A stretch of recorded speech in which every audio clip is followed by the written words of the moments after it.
Good morning વિદ્યાર્થી મિત્રો, આગળના વિડીયોની અંદર આપણે ધોરણ 8 વિજ્ઞાન અને ટેકનોલોજીમાં ચેપ્ટર 4 પદાર્થો ધાતુ અને અધાતુમાં છે એ થોડી ઘણી આપણે માહિતી છે મેળવેલી છે. ફરી પાછી તમને એક વખત યાદ કરાવી દઉં કે હજુ આ ચેપ્ટરનો આપણે અભ્યાસ કરાવવા માટે છે એ સામાન્ય રીતે બેઝિક માહિતી છે એનો પાયો આપણે જાણવાની જરૂર પડે છે.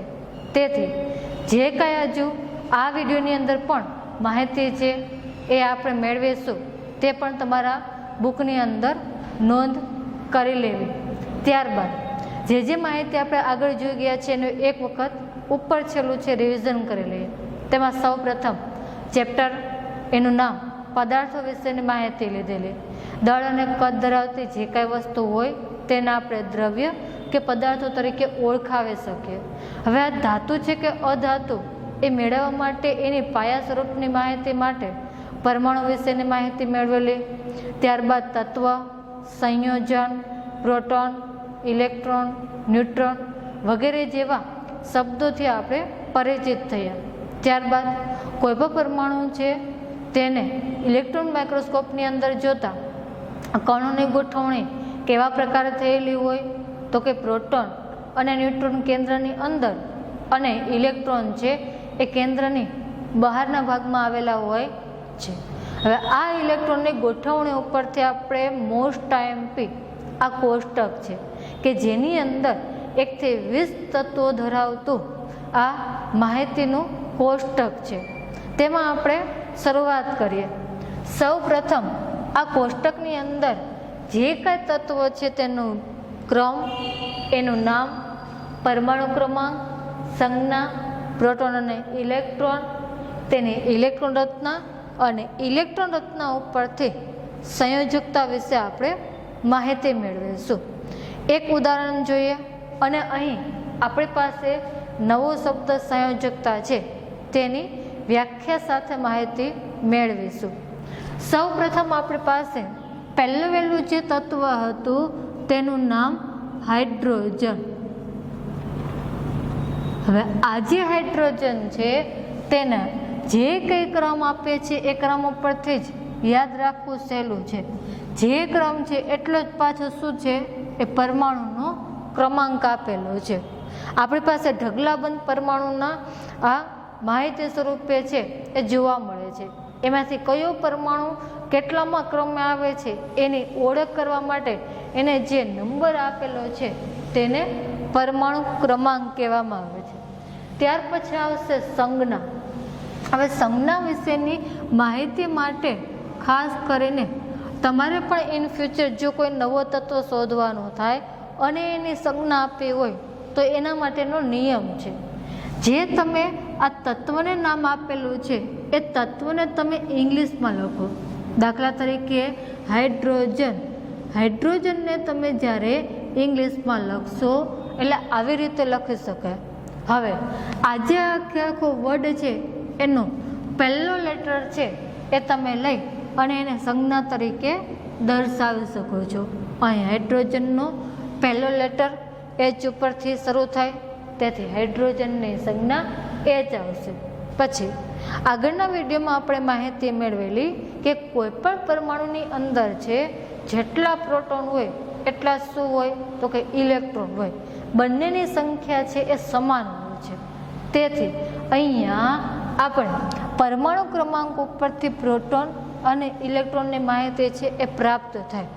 હાઇડ્રોજનની અંદર ઇલેક્ટ્રોન માઇક્રોસ્કોપમાં જોતા પ્રોટોનની સંખ્યા 1 અને પ્રોટોન જેટલા હશે એટલા જ પાછા શું હશે ઇલેક્ટ્રોન. અને પ્રોટોન ઇલેક્ટ્રોન 1 હોય તો એના ઉપરથી ઇલેક્ટ્રોન રચના બનાવવા માટે આપણી પાસે આગળની માહિતી છે એ જોઈ હતી. સાઈડમાં લખી લઈએ અને એનું રિવિઝન કરી લઈએ. કોઈ પણ પરમાણુમાં કેટલા કક્ષા હોય છે તો કે 4.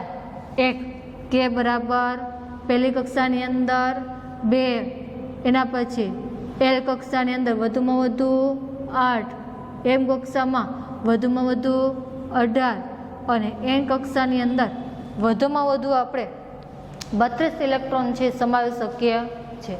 આને ધ્યાનમાં રાખીને ઇલેક્ટ્રોન ઉપર ફોકસ કરી અને આપણે ઇલેક્ટ્રોન રચના છે બનાવવાની છે.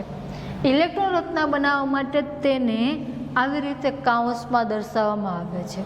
હવે પહેલી કક્ષામાં જેટલા ઇલેક્ટ્રોન હોય એના આધારે અહીંયા આંક લખવાનો. તમારી પાસે બીજી કક્ષામાં ઇલેક્ટ્રોન હોય તો અલ્પવિરામ કરી અને આગળનો આંક લખવાનો છે.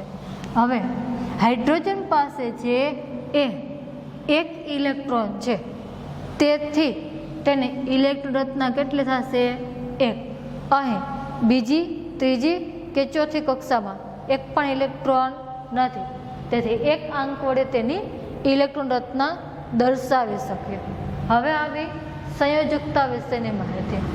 સંયોજકતા એટલે શું થશે? તો કે આની વ્યાખ્યા છે એ આપણે 9મા ધોરણમાં પણ રિપીટ આવશે. એટલે ફરી પાછું આપણી પાસે બાહ્યતમ કક્ષામાં રહેલા જેટલા ઇલેક્ટ્રોન હોય તે અષ્ટક રચના પ્રાપ્ત કરવા માટે ઘણી વખત ઇલેક્ટ્રોન મેળવતા હશે અને ઘણી વખત ઇલેક્ટ્રોન છે એ ગુમાવતા હોય. આ ઇલેક્ટ્રોન મેળવે કે ગુમાવે એની જે આપણને સંખ્યા પ્રાપ્ત થાય તેને તે પરમાણુની ઇલેક્ટ્રોન રચનાને આધીન સંયોજકતા આપણે નક્કી કરી શકીએ છીએ. ઉદાહરણ તરીકે જોઈએ, હાઇડ્રોજનની સંયોજકતા કેટલી થશે? તો કે પહેલી કક્ષા છે એમાં વધુમાં વધુ આપણી પાસે 2 ઇલેક્ટ્રોન સમાઈ શકે છે. હવે કોઈ પણ પરમાણુ છે એ તટસ્થ થવા માટે, સ્થિર થવા માટે ઇલેક્ટ્રોન કાં તો ગુમાવશે અને કાં એ મેળવતા હશે. અહીં વધુમાં વધુ 2 સમાઈ શકે છે, પરંતુ આપણી પાસે કેટલા ઇલેક્ટ્રોન છે? તો કે પહેલી કક્ષામાં માત્ર 1 જ ઇલેક્ટ્રોન છે. હજુ જો આ કક્ષાને આપણે પૂર્ણ કરવી હોય તો માહિતી ઉપરથી કેટલા ઇલેક્ટ્રોનની ઘટ છે? તો કે 1 ઇલેક્ટ્રોનની. હવે આ જે હાઇડ્રોજન છે એ ઇલેક્ટ્રોન અહીં શું કરશે? તો કે મેળવવા કરતાં એક અપવાદરૂપ છે. તે શું કરે છે? તો કે ગુમાવવાની વૃત્તિ ધરાવે છે. વિદ્યાર્થી મિત્રો, આ પણ એક હજુ ધ્યાનમાં રાખજો કે જે પરમાણુ ઇલેક્ટ્રોન છે એ ગુમાવતો હોય તો તેની જે સંયોજકતા હશે તે પ્લસ આવે, અને જો તે ઇલેક્ટ્રોન મેળવતો હોય તો તેની સંયોજકતાને આપણે માઇનસ વડે દર્શાવવામાં આવે છે. અહીં હાઇડ્રોજન છે એ 1 ઇલેક્ટ્રોન ગુમાવતો હોવાથી અહીં ઇલેક્ટ્રોન ગુમાવવાની સંખ્યા કેટલી છે? તો કે 1 તરીકે ઓળખવામાં આવે છે. આ માહિતી આપણે MCQ સ્વરૂપે યાદ રાખવાની છે. પ્રશ્ન પૂછાય કે હાઇડ્રોજનની સંયોજકતા કેટલી, તો તરત જ આપણને ઇલેક્ટ્રોન રચના જો આવડતી હોય તો તેના ઉપરથી ખ્યાલ આવી જાય કે હાઇડ્રોજનની સંયોજકતા 1 છે. ત્યારબાદ આગળ વધીએ. 2 ક્રમ ઉપર શું આવશે? તો કે હિલિયમ. હિલિયમ આ જ ક્રમ રિપીટ કરીએ એટલે શું પ્રાપ્ત થાય? પરમાણુ ક્રમાંક. એની અંદર આપણે લેટર સ્વરૂપે લખીએ તો હિલિયમનું સ્પેલિંગ છે એ આ સ્વરૂપે થાય. હવે અહીં ફરી પાછો બીજો નિયમ આવશે. પહેલો નિયમ શું હતો? તો કે આપણે સંજ્ઞા પસંદ કરવા માટે એના વર્ડ સ્વરૂપે લખીએ, પહેલો લેટર હોય એ એની સંજ્ઞા થશે. પરંતુ અહીં હિલિયમનો પહેલો લેટર છે એ હાઇડ્રોજનને મળતો આવતો હોવાથી ફરી પાછું એને 1 લેટર સ્વરૂપે દર્શાવી શકીએ નહીં. કારણ કે જો એને પણ આપણે સંજ્ઞા H આપીએ તો આ જે તત્વ છે સંજ્ઞા ઉપરથી આપણે ઓળખ કરવી હોય તો એ હિલિયમનું પણ નિર્દેશન કરી શકે અને હાઇડ્રોજનનું પણ નિર્દેશન કરી શકે. એટલે પ્રોપર આપણને તત્વ વિશે ખ્યાલ આવી શકે ને. એના માટે બીજો નિયમ આપેલો છે.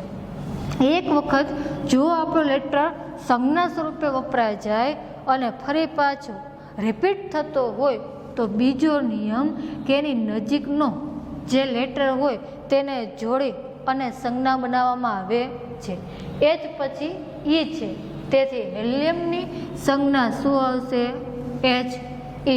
પ્રોટોનની સંખ્યા પરમાણુ ક્રમાંક ઉપરથી નક્કી કરી શકીએ.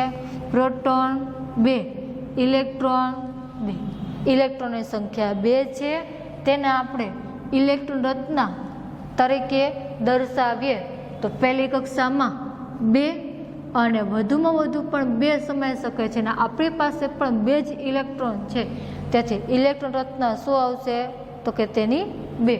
હવે તેના પછી હિલિયમની અંદર તમે જોઈ શકો છો પહેલી કક્ષામાં વધુમાં વધુ 2, આની પાસે ઇલેક્ટ્રોન પણ 2 છે.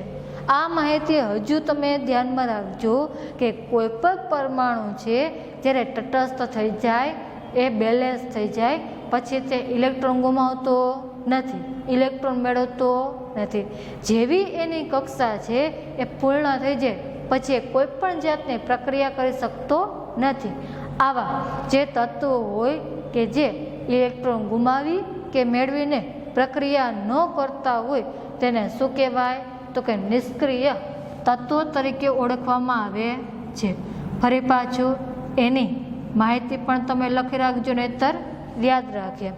નિષ્ક્રિય તત્વો એટલે કે ઇલેક્ટ્રોન ગુમાવવાની કે ઇલેક્ટ્રોન મેળવવાની વૃત્તિ ન ધરાવતો હોય તેવા તત્વોને નિષ્ક્રિય તત્વો તરીકે ઓળખવામાં આવે છે.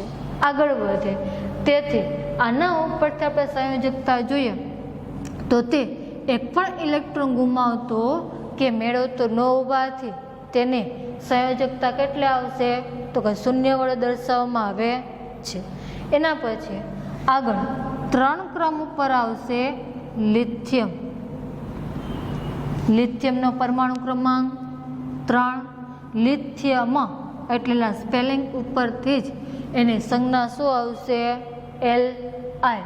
પ્રોટોનની સંખ્યા 2, ઇલેક્ટ્રોનની સંખ્યા 2. આની અંદર પ્રોટોન અને ઇલેક્ટ્રોન છે એ પરમાણુ ક્રમાંક ઉપરથી 3, બંનેની સંખ્યા સમાન. હવે અહીંયા ખાસ ધ્યાન રાખજો, પહેલી વખત છે એક વખત તમે શીખી જશો તરત જ આપોઆપ 1 થી 20 છે એના ઉપરથી તમને તરત આવડી જશે. માહિતી આપણે સાઈડમાં આપેલી છે કઈ કક્ષાની અંદર કેટલો ઇલેક્ટ્રોન સમાઈ શકે તો કે પહેલી કક્ષામાં 2, પરંતુ આપણી પાસે 2 ઇલેક્ટ્રોન ગોઠવી નાખ્યા બાદ પણ હજુ કેટલા ઇલેક્ટ્રોન વધશે તો કે 3 માંથી 2 વપરાય ગયા એટલે હજુ વધારાનું આપણી પાસે 1 ઇલેક્ટ્રોન છે. હવે તમે આ માહિતી ઉપરથી નક્કી કરી શકશો કે આ વધારાનો 1 ઇલેક્ટ્રોન છે ક્યાં મૂકી શકાય તો કે પહેલી કક્ષાની અંદર મૂકી શકાતો નથી. શા માટે? કારણ કે ત્યાં ઇલેક્ટ્રોન સમાવવાની ક્ષમતા માત્ર 2 જ છે, તેથી આપોઆપ ત્રીજો ઇલેક્ટ્રોન છે એ કઈ કક્ષામાં આપણે મૂકી શકીએ તો કે બીજી કક્ષામાં મૂકી શકીએ. આમ લિથિયમની ઇલેક્ટ્રોન રચના શું થશે 2, 1, જેમાં પહેલો આંક છે એ પહેલી કક્ષા કે કક્ષા દર્શાવે છે, બીજો જે આંક છે એ બીજી કક્ષા L કક્ષા દર્શાવે છે. એના ઉપરથી સંયોજકતા યાદ કરીએ. સંયોજકતા એટલે શું થાય તો કે બાહ્યતમ કક્ષામાં રહેલા ઇલેક્ટ્રોન ગુમાવવાની કે મેળવવાની ક્ષમતા. બીજી કક્ષા છે એ અષ્ટક રચના પ્રાપ્ત કરે છે, એટલે કે અષ્ટક રચના પ્રાપ્ત કરવાનો એ પ્રયત્ન કરે છે અથવા તો કક્ષાને સંપૂર્ણ કરવાનો તે પ્રયત્ન કરે છે. વિદ્યાર્થી મિત્રોએ ખાસ ધ્યાન રાખજો, બીજી કક્ષામાં છે એ આપણે 8 ઇલેક્ટ્રોન સમાવવાની ક્ષમતા ધરાવે છે, પરંતુ વેપારીને જેમ અહીંયા પણ પરમાણુ શું કરે છે તો કે ઓછામાં ઓછી ઉર્જા વપરાય તેવો પ્રયત્ન કરે છે. કેવી રીતે? તો એનું આપણે ઉદાહરણ લઈએ. અહીં લિથિયમ છે. તમે એક વસ્તુ ધ્યાનમાં રાખજો, કોઈ પણ પરમાણુ છે ઉદાહરણ તરીકે 1 ઇલેક્ટ્રોન ગુમાવે કે મેળવે ત્યારે એ 1 કિલોગ્રામ જેટલી ઉર્જા છે ખર્ચે છે. હવે અહીં પરમાણુ શું કરશે તો કે ઓછામાં ઓછી ઉર્જા ખર્ચાય તેવો એ પ્રયત્ન કરે છે. અહીં તમે ધ્યાન આપો તો એને 1 અષ્ટક રચના પ્રાપ્ત કરવા માટે તે 1 ઇલેક્ટ્રોન ગુમાવશે કે 7 ઇલેક્ટ્રોન મેળવશે. તમે આ માહિતી ઉપરથી છે એ જોઈ શકો છો કે આપણને સૌથી વધુ સરળતા છે એ શેમાં રહેશે અથવા તો ઓછામાં ઓછી ઉર્જા કેવા ખર્ચાશે તો કે 1 ઇલેક્ટ્રોન ગુમાવવા માટે કેટલી ઉર્જા, તો કે 1 કિલોગ્રામ ઉર્જા છે એ વાપરશે. જ્યારે એની સરખામણીમાં જો એને અષ્ટક રત્ન પ્રાપ્ત કરવી હોય તો 7 કિલોગ્રામ જેટલી ઉર્જા ખર્ચીને એને ઇલેક્ટ્રોન મેળવવા પડશે. બંનેનું તમે કમ્પેરિઝન કરશો તો ઇઝીલી આપણને ખ્યાલ આવે કે 1 ઇલેક્ટ્રોન ગુમાવવા માટે એને માત્ર 1 જ કિલોગ્રામ જેટલી ઉર્જા છે ખર્ચવી પડે છે. તેથી આ જે પરમાણુ છે ઓછી ઉર્જા ખર્ચે તેવો પ્રયત્ન કરતો હોવાથી તે શું કરશે, તો કે આ 1 ઇલેક્ટ્રોન ગુમાવશે.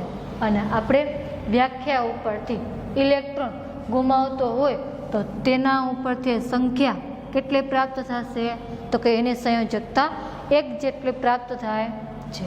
તેના પછી 4 નંબર ઉપર આવશે બેરેલિયમ.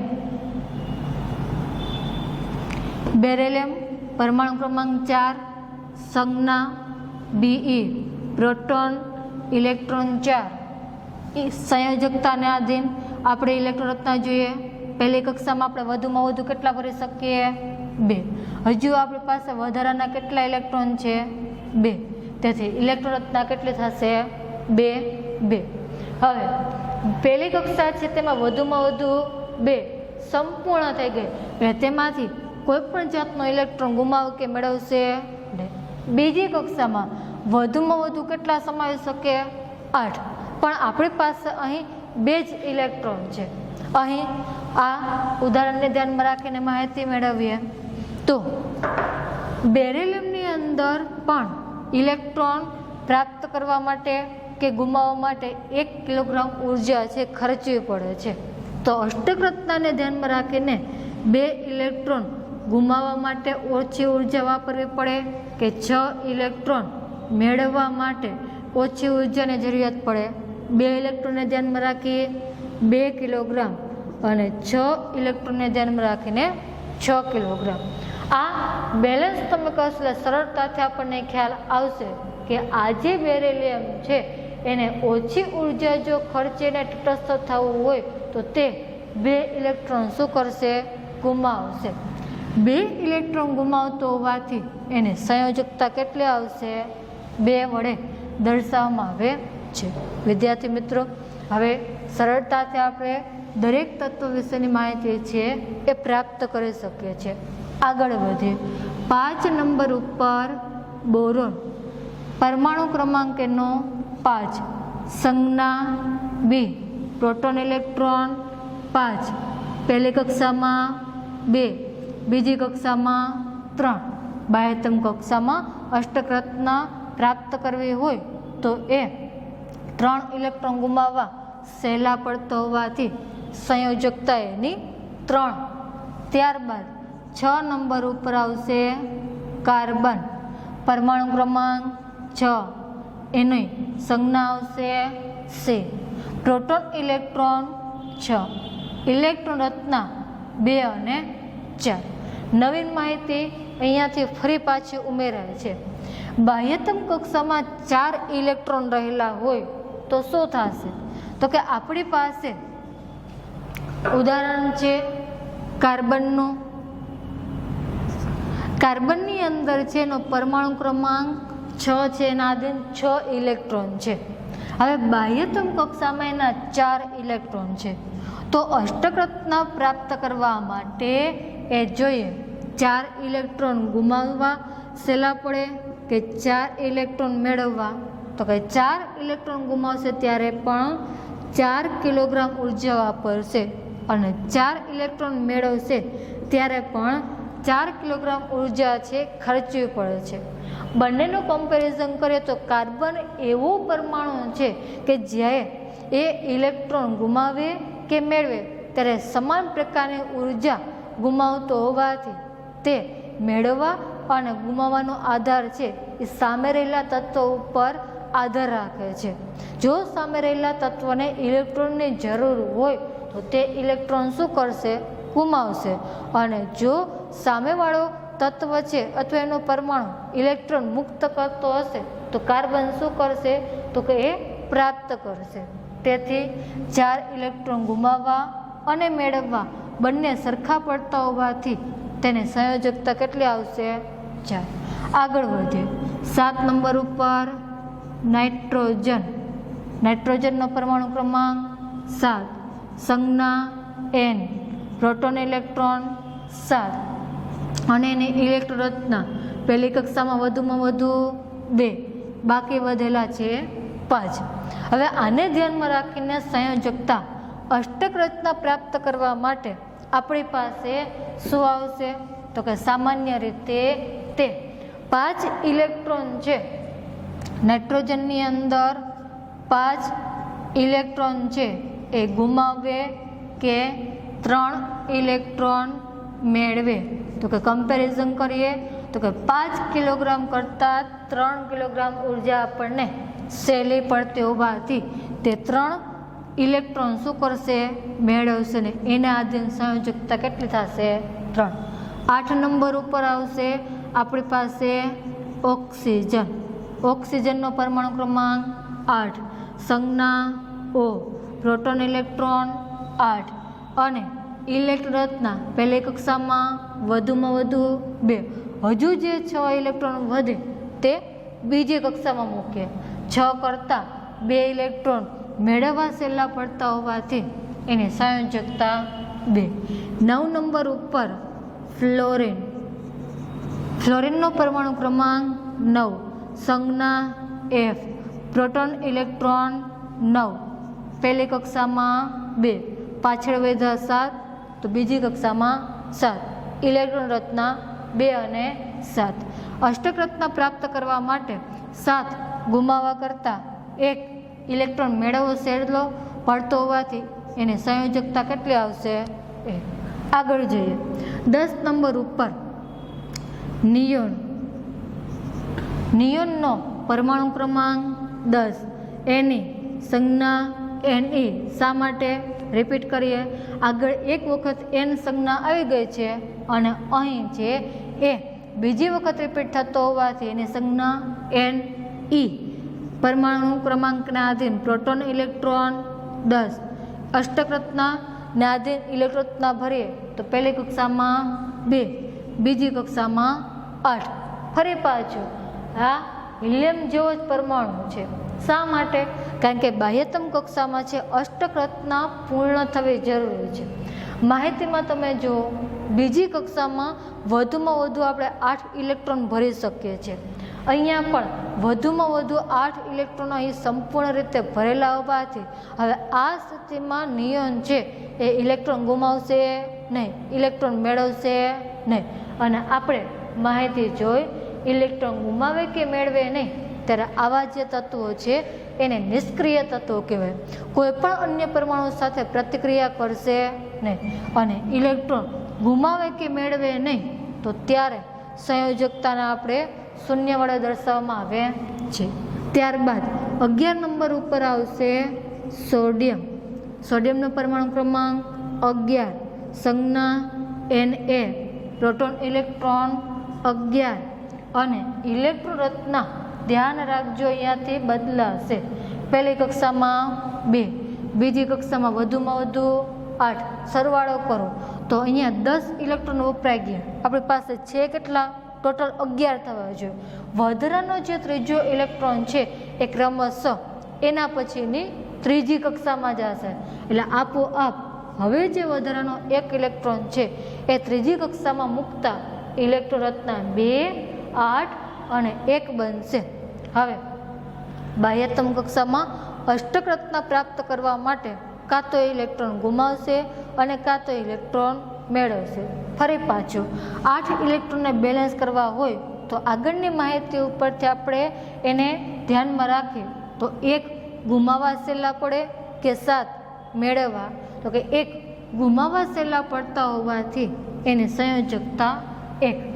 એના પછી 12 નંબર ઉપર આવશે મેગ્નેશિયમ. મેગ્નેશિયમનો પરમાણુ ક્રમાંક 12, સંજ્ઞા Mg, પ્રોટોન ઇલેક્ટ્રોન 12, ઇલેક્ટ્રોન રચના 2, 8 અને 2. અષ્ટક રચના પ્રાપ્ત કરવા માટે 2 ઇલેક્ટ્રોન ગુમાવશે કે 6 મેળવશે? તો કે 2 ઇલેક્ટ્રોન ગુમાવવા સહેલા પડતા હોવાથી મેગ્નેશિયમની સંયોજકતા 2. 13 નંબર ઉપર આવશે એલ્યુમિનિયમ. પરમાણુ ક્રમાંક 13, સંજ્ઞા Al, પ્રોટોન ઇલેક્ટ્રોન 13, ઇલેક્ટ્રોન રચના 2, 8, 3. અષ્ટકરતા પ્રાપ્ત કરવા માટે તે 3 ઇલેક્ટ્રોન ગુમાવશે કે 5 ઇલેક્ટ્રોન મેળવવા સહેલા પડે, તો કે 3 ગુમાવવા સહેલા પડતા હોવાથી સંયોજકતા 3. 14 નંબર ઉપર આવશે આપણી પાસે સિલિકોન. પરમાણુ ક્રમાંક 14, ઇલેક્ટ્રોન સંજ્ઞા એની Si, પ્રોટોન ઇલેક્ટ્રોન 14, ઇલેક્ટ્રોન રચના 2, 8, 4. કાર્બનની જેમ બાહ્યતમ કક્ષામાં 4 ગુમાવે કે મેળવે બંને સરખા પડતા હોવાથી સંયોજકતા 4. 15 નંબર ઉપર આવશે ફોસ્ફરસ. પરમાણુ ક્રમાંક 15, સંજ્ઞા P, પ્રોટોન ઇલેક્ટ્રોન 15, ઇલેક્ટ્રોન રચના 2, 8, 5. 5 ગુમાવવા સહેલા કે 3 મેળવવા, 3 મેળવવા સહેલા પડતા હોવાથી સંયોજકતા 3. 16 નંબર ઉપર સલ્ફર. પરમાણુ ક્રમાંક 16, સંજ્ઞા S, પરમાણુમાં પ્રોટોન ઇલેક્ટ્રોન 16, ઇલેક્ટ્રોન રચના 2, 8, 6. 6 ગુમાવવા કરતાં 2 મેળવવા સહેલા પડતા હોવાથી સંયોજકતા આવશે 2. 17 નંબર ઉપર આવશે ક્લોરીન. તેમાં પરમાણુ ક્રમાંક 17, સંજ્ઞા Cl, પ્રોટોન ઇલેક્ટ્રોન 17, ઇલેક્ટ્રોન રચના 2, 8, 7. 7 ગુમાવવા કરતાં 1 મેળવવો સહેલો પડતો હોવાથી ઇલેક્ટ્રોન રચનાને ધ્યાનમાં રાખીને સંયોજકતા 1. 18 નંબર ઉપર આર્ગોન. પરમાણુ ક્રમાંક 18, એની સંજ્ઞા Ar, પ્રોટોન ઇલેક્ટ્રોન 18, ઇલેક્ટ્રોન રચના 2, 8, 8. નિષ્ક્રિય તત્વોની જેમ જ બાહ્યતમ કક્ષા પૂર્ણ થતી હોવાથી ઇલેક્ટ્રોન ગુમાવે કે મેળવે નહીં, ત્યારે તેની સંયોજકતા 0. 19 નંબર ઉપર આવશે પોટેશિયમ. પરમાણુ ક્રમાંક 19, સંજ્ઞા K, પ્રોટોન ઇલેક્ટ્રોન 19. અહીંયા ફરી પાછું ધ્યાનમાં રાખવાની જરૂર છે. પહેલી કક્ષામાં 2, બીજી કક્ષામાં 8. આગળના વિડીયોમાં મેં માહિતી આપેલી હતી. સૌ પ્રથમ દરેક કક્ષામાં તે અષ્ટકરતા પૂર્ણ કરી અને પછી વધારાના ઇલેક્ટ્રોન ભરશે. ત્રીજી કક્ષામાં 8 ભરાઈ ગયા છે, અષ્ટકરતા પૂર્ણ થઈ ગઈ. હવે હજુ આપણી પાસે 1 ઇલેક્ટ્રોન છે, તરત જ આપોઆપ કઈ કક્ષામાં જશે? ચોથી કક્ષામાં. ઇલેક્ટ્રોન રચના 2, 8, 8, 1. અષ્ટકરતા પ્રાપ્ત કરવા માટે 1 ઇલેક્ટ્રોન ગુમાવતો હોવાથી સંયોજકતા 1. 20 નંબર ઉપર આવશે કેલ્શિયમ. પરમાણુ ક્રમાંક 20, સંજ્ઞા Ca, પ્રોટોન ઇલેક્ટ્રોન 20 અને ઇલેક્ટ્રોન રચના 2, 8, 8, 2. બાહ્યતમ કક્ષામાં 2 ઇલેક્ટ્રોન હોવાથી ગુમાવવાની વૃત્તિ ધરાવતો હોવાથી સંયોજકતા આવશે 2. આજે આપણે અહીંયા સુધીની જે માહિતી મેળવેલી છે, નેક્સ્ટ વિડીયોની અંદર અમુક જે આપણે આ સિમ્બોલ છે જે બીજી ભાષામાં દર્શાવેલા છે તેના વિશેની આપણે માહિતી મેળવીશું. એમાં ખાસ કરીને આપણે જોઈએ સોડિયમમાં નામ તો S ઉપરથી ચાલુ થાય, તો શા માટે Na દર્શાવેલો છે, એવા 2 થી 3 આપણી પાસે તત્વોના નામ આપેલા છે, તેના વિશેની માહિતી મેળવીશું.